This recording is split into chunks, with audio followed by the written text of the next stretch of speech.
a very strong woman. At meron pong kasabihan, the strongest wings are those who fly alone. Ang ganda po, no?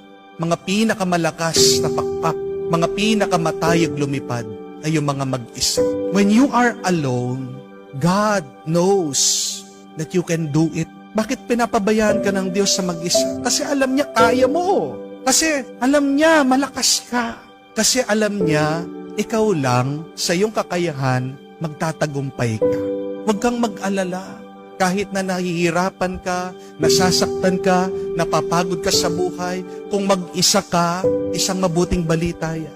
Hindi ka papabayaan na mag-isa ng Diyos kung hindi naniniwala ang Diyos sa iyong kakayahan. Remember this, our pains teach us to be stronger. Our tears teach us to be braver. And